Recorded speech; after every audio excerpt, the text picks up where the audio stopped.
Suicide Squad Kills the Justice League is dead on arrival, and I can't say it surprises me or anybody else because the writing was on the wall the minute they announced the game.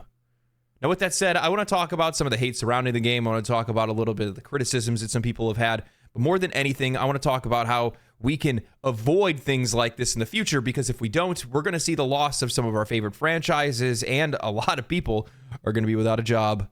Jason Schreier over at Bloomberg writes, last month in Los Angeles, video game journalists got to play a few hours of the upcoming Suicide Squad game from Warner Brothers. This week, they published previews, and the results weren't pretty. I left the preview feeling less optimistic than I came in, wrote IGN's Destin Laguirre. Eurogamer lamented, this might not be the superhero fantasy you were looking for. Negativity has long surrounded Suicide Squad Kills the Justice League, which comes out on February 2nd. In part because the franchise is underperformed, but mostly because the game is illustrative of the type of trend chasing that has led to a lot of heartbreak over the years. Rocksteady Studios, the London-based developer behind the game, was once an industry darling thanks to its critically acclaimed Batman Arkham series, which revolutionized superhero games with innovative gameplay and original stories rather than movie tie-ins. Then the company had announced that it had pivoted from narrative single-player action games to a third-person multiplayer shooter, dismaying fans. I've always had this distinction between superhero video game and a game that just so happens to be about superheroes, and I feel like the latter is the one that Rocksteady Studios always leaned on because, well, it felt like they made a game first that just so happened to be about Batman. And it was something that really resonated with people because they made such a great game in the first place. They ended up building this really strong audience, this really strong following. However, now we have Warner Brothers wanting to come in and exploit all of that goodwill so that they can try to pull in all those microtransaction live service dollars, because that's exactly what this situation is. It's trend chasing. Jason Schreier's absolutely right on this.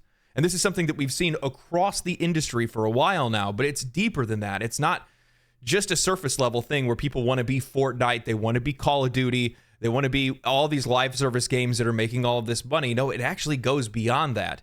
The core root of this issue is that who are you making these games for?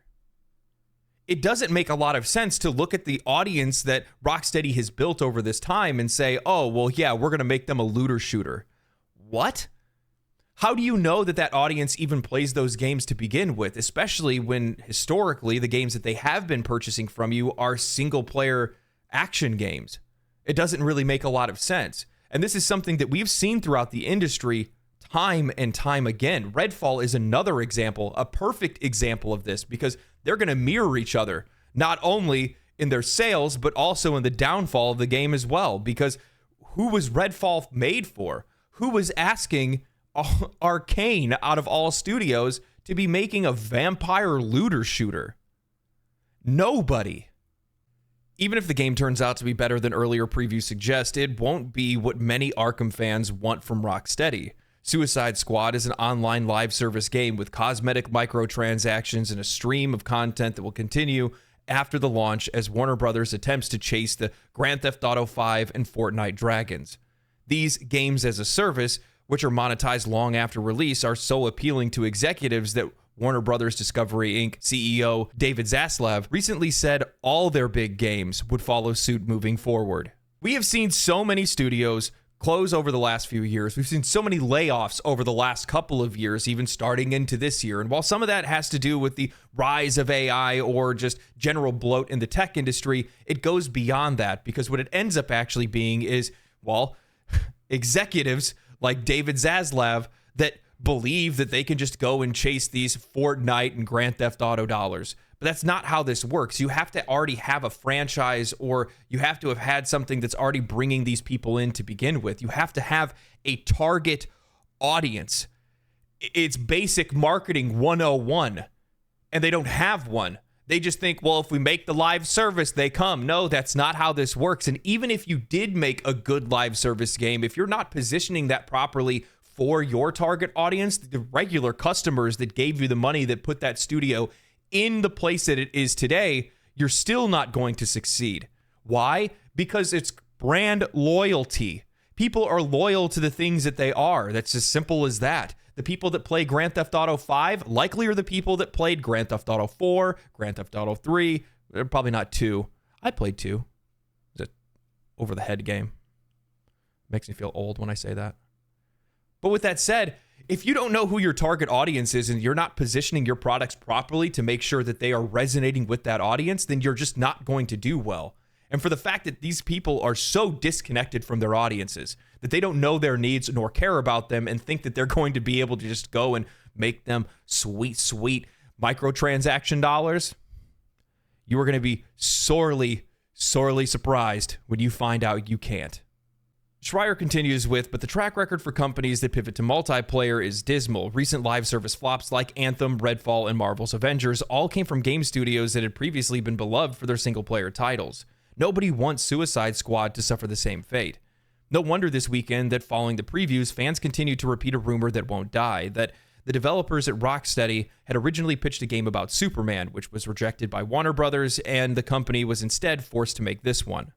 In reality, Rocksteady never pitched or worked on a Superman game, according to people familiar with the company's strategy over the last decade. Following the release of Arkham Knight in 2015, the studio began working on a Batman VR game, and then an unannounced multiplayer game set in the original franchise, which has not been previously reported.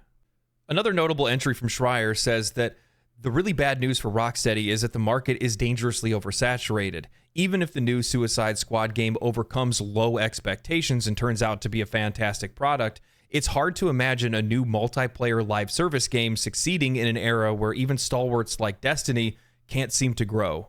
And there's a lot to say here. And one of the things that I'm seeing that a lot of these studios are having an issue with is that they don't realize that there is a level of investment that comes with players that are playing live service games to begin with. If you think you're capturing a new live service audience, people that haven't played live service games before, you're wrong, because most of those people that aren't playing live service games are avoiding them on purpose. That's the reason why they're playing games like the Batman Arkham series or something like that. Now, with that said, think about that level of investment that's required for these players to be in games like Grand Theft Auto 5, Destiny, or Fortnite. Because many of those players are probably not going to come and play your game because they're already financially and invested with their own interests in those other games. You're really unlikely to pull them across to yours with all of this busy work, got to play every single day, got to get that login bonus, got to farm up these currencies and things like that. It's really difficult to get a live service game off the ground, and it's a huge gamble to do so in the first place. It's even more a gamble when you're doing it with a studio that's known for products that are mostly single player. You're not appealing to that audience. Those players do not want to play this game. This isn't the game that interests them. You're aiming for an audience that you don't even have yet in a market that's oversaturated with people that are invested in other games. It blows my mind. How do these people even have jobs? And the worst part is, these are the same folks that at the end of the day, if the game fails, who's going to get laid off? It's definitely not the executives. It's definitely not the people that are on the board. It's not the CEO. No, it's the designers. It's the developers. They'll be the ones to blame. The studio is the one that is going to suffer the most as a result of this. And that's really sad to see, especially from a studio that has done such great work for quite a while now. But they've worked for over half a decade on a live service game that it's just not going to work. So somebody is going to suffer the consequences of that. And it definitely isn't going to be the people in charge. I think one of the things that bothers me about this when I read stories like this or I see games like this come out is that there's this fundamental misunderstanding between what the players want, what the players need, and how to be able to service them properly so that you can make a profit. I realize that a lot of these companies want to get these live service games. Cool, get your money. But do it in a way that you're actually going to be able to service an audience in the first place. It doesn't make a lot of sense to do otherwise. And by the way, this is the same kind of people that believe that RPG games are dead, that turn-based RPG games are dead. However, that was obviously proven wrong. In a year in which, 2023, all the games of the year, the Game of the Year nominees, the best games, all the games that were the most purchased last year, none of them were live service. Heck, most of them didn't even have multiplayer. It's just disappointing. It really is. And it really just comes down to the fact that you have people that are in charge that are appealing to investors, but have no idea anything about the industry itself. They're just trying to trend chase and follow everybody else. And the worst part is that since they're doing it now, they're starting a leg behind already. If they started developing this game in 6, 7 years ago, 8 years ago, something like that, well, if that's the case, the trends have already changed by the time that game gets released. You're not going to be able to make the next Fortnite because Fortnite's already been out for that entire time that you were making that game in the first place. What these companies need to do is they need to start looking to the future. They need to start to predict trends rather than chase them. Because the only thing that you're going to do as a result is you're going to lose your fans, you're going to disappoint the audience that you've already captured, and you're probably going to ruin your studios at the end of the day. And this is something that we've seen across the industry for quite a while now. And I've been scratching my head thinking to myself, looking at some of the games that have come out over the last couple of years, and I'm like, who are you making this for? Look at the Gollum game. Who was that for? Redfall. Who was that for? The King Kong game. What are you doing? It's like people in charge don't realize or know who they're selling to. They don't have a face. They're not putting a face to the audience. I'm going to give you guys an odd example.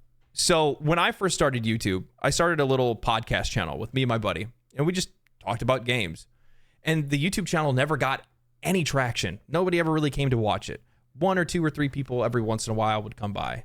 And then one day I just woke up and thought to myself, looking at other podcasts, people watch podcasts because they're people of authority or they're famous. And me and my friend were neither. So then what I did is that I just started making videos because I wanted to make myself a person of either authority or purpose or of interest. And I had, some minor success to it. I have a decent YouTube channel and a great community that watches my videos. You have to have that humble nature to be able to look at yourself, look at what you're making, look at the audience that you're trying to serve, put a face to that audience and understand who that audience is before you can ever even think about trying to sell them anything. But the worst part is that many of these studios have forgotten our faces. They only see the dollars. And over the next few years, we're going to see that many of these studios, especially the AAA ones, while they will still be profitable, you're going to start to see some of these outliers pop up, these AA and single A studios that are going to start stealing away a lot of their money because they're the ones that are way ahead of the trends. They ain't chasing. Anyway, thank you guys for watching the video. I hope you guys enjoyed this. If you did, drop a comment, like the video, share it, subscribe to the channel. Yeah, that's about it. Stay cool, stay righteous, stay safe, my friends. I'll see you in the next video. Peace.